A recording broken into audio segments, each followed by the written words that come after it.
So here are 20 police recruitment final interview questions that I believe are some of the most challenging questions out there.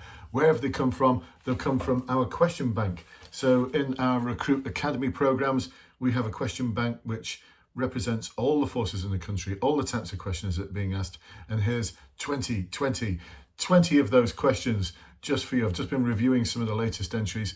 This isn't from one individual force, this is from a collection of forces, but it'll really challenge you and get your police recruitment journey started. So, first of all, why should you listen to anything I've got to say? My name's Brendan from Blue Light, and over the past 31 years, I've been coaching and supporting people just like you for the police promotion process, specialist interviews, for the recruitment process.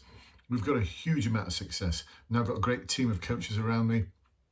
Almost 800 five-star Trustpilot reviews, and we've got a success rate that's like 90+% for our clients. Actually, we are so good at doing what we do that we provide a money-back guarantee for our Academy members. If you don't pass, we'll keep working with you. If you don't pass the second time, we'll give you a full refund. Sound fair enough? Anyway, let's dive in to these 20 questions. Really going to challenge you. Now, one of the questions that's often asked is, why do you want to be a police constable? Or why do you want to be a detective constable?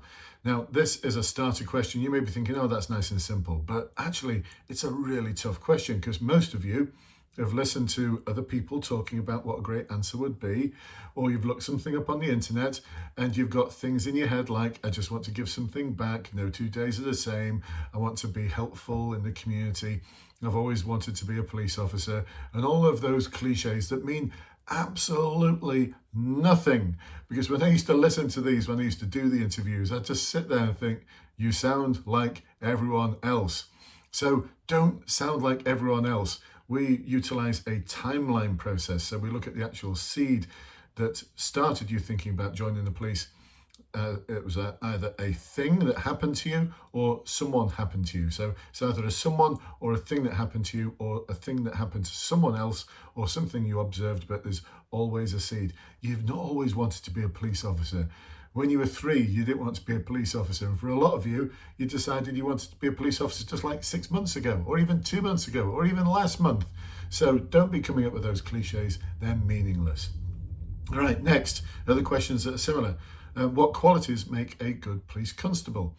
So this is testing your knowledge of what a good police constable represents. And they may also ask you a little trick question after that, which would be, so out of those qualities, which ones would you say are your strongest ones? Right.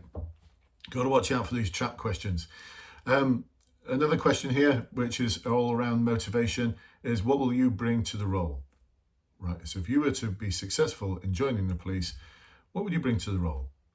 And then we get another question, which is about the role. So what do you know about the role of a police officer? Tell me what your understanding is of the role of a police officer.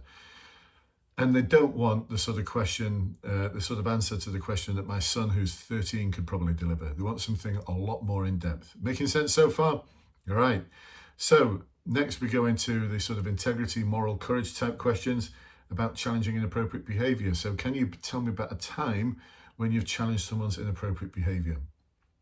This needs to be something that's got some substance behind it. So not just one of your friends said a naughty word about someone else, or I don't know. It's got to have something that's got some substance behind it. All right, next question, challenges question. So can you tell me about the challenges that this force is facing? And then there's a trap question that comes after it, which is along the lines of what skills or values or behaviors do you believe you possess that's going to help us meet those challenges? So for this answer, we talk about this a lot in our academy webinars, the sort of practice webinars that we have every week. We've got to look at something that you're actually capable of helping to support the force with. So don't be talking about budget cuts, because you've got no ability to be able to help support them with budget cuts. You'll just be scratching your head thinking, why did I say that?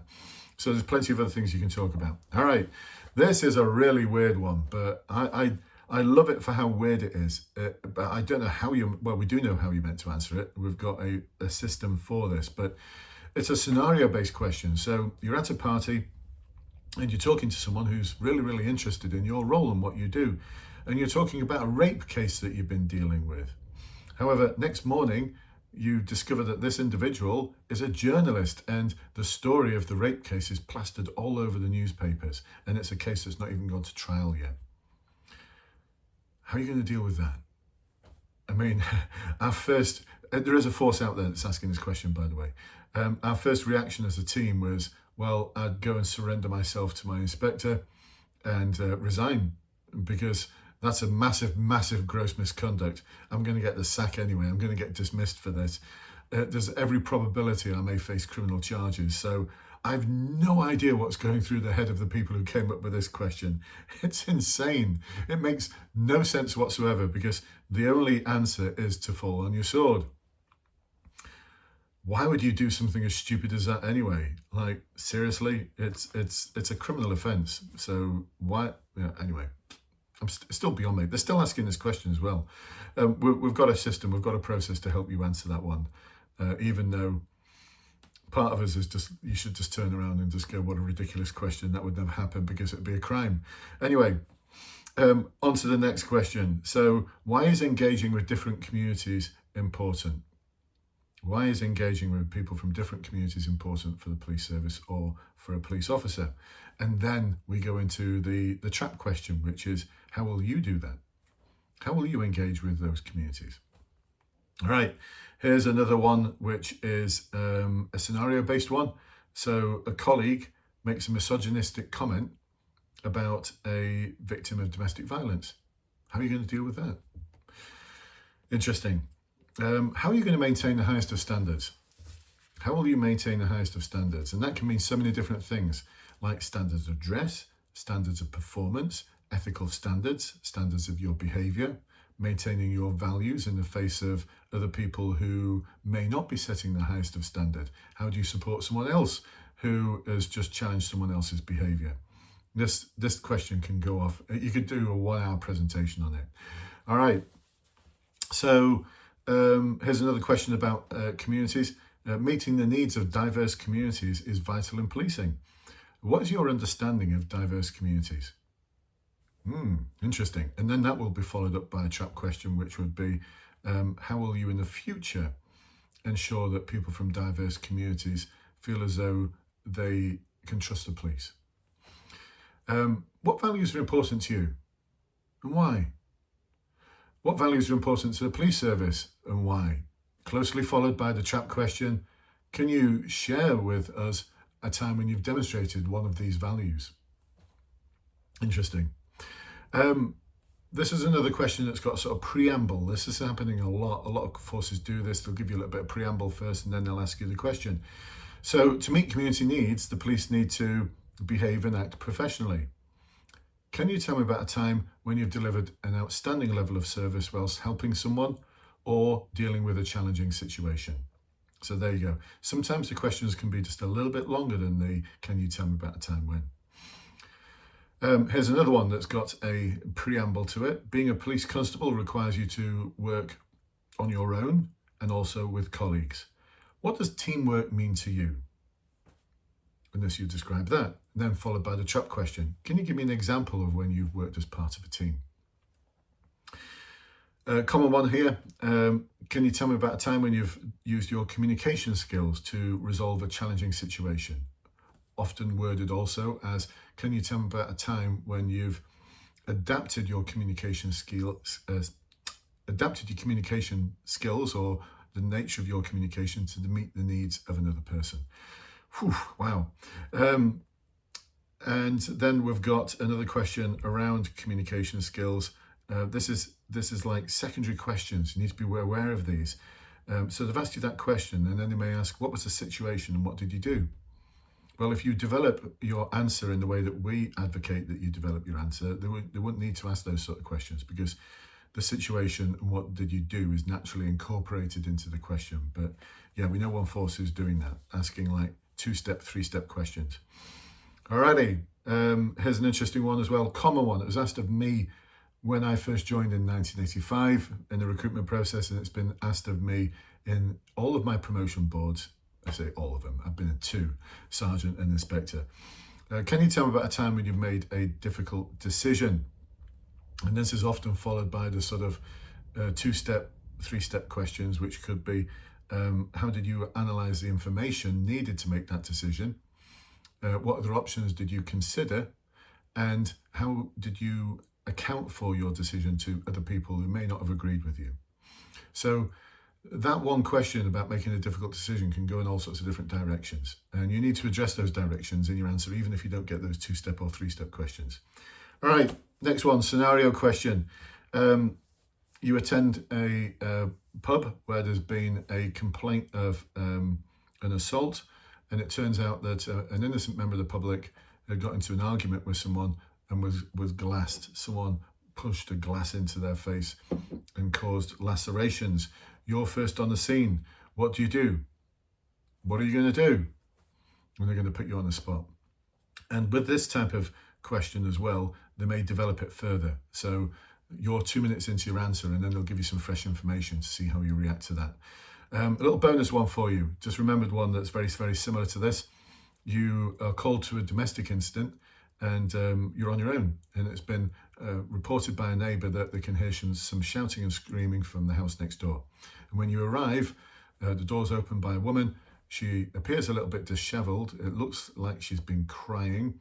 There's some reddening on the side of her face, but she's just telling you that there's been no arguing. Her husband's not even there. It was just a film she was watching. It was a loud film. What are you going to do? I mean, she's telling you there's nothing happened. What are you going to do? And then you're going to account for exactly what you'd do to approach that situation. And then 2 minutes into your answer, they'll say there's a fresh development. There's a man just walking up the driveway now and is shouting at you and pointing at you saying, what the effing hell are you doing here? Get off my effing drive now. Get off my driveway now. What are you going to do? How are you going to deal with that? And so this is where they sort of push and prompt you a little bit. I used to do this. I used to love them, actually, especially with the candidates who could really pivot on the fresh information that's being delivered. So there you go, folks. 20, I think it might have been more than 20 questions, but they're all from our question bank. We don't actually give our Academy members the whole question bank because the last thing we want is this being distributed. It's awesome. I mean, it's got questions from every force in the country in it. I think we've got a couple of gaps, but we've got huge lists of questions that we can utilize in our coaching. And we update it all the time as well, whenever there's a fresh set of questions that have been delivered by a force, because some forces change their questions like the wind changes. We change our question bank as well, which is another reason why we're not going to distribute it. So highly classified. Anyway, if you'd like to get access to our coaching to help you to succeed in the recruitment process, either for the online assessment centre, national, SIFT, final interview, then check out our Academy program. Check the links below. And very soon, coming up soon, we've got a foundation toolkit. So your first 48 hours of preparation for the police recruitment process, we're about to launch very, very soon. It might even be in the link below. We might even edited the description below with our 48-hour police recruitment foundation toolkit. You're going to absolutely love that. It's going to get you off onto the right start in your recruitment process, because for so many of you, you're like, I don't even know where to start. Anyway, makes sense. Hopefully you've enjoyed this. Hopefully you've done lots of pausing and stopping and starting whilst you make a note of all of these different questions. Get yourself ready for them. Plan, prepare, practice. That's the key to success. And I'll see you on the other side. Bye-bye for now.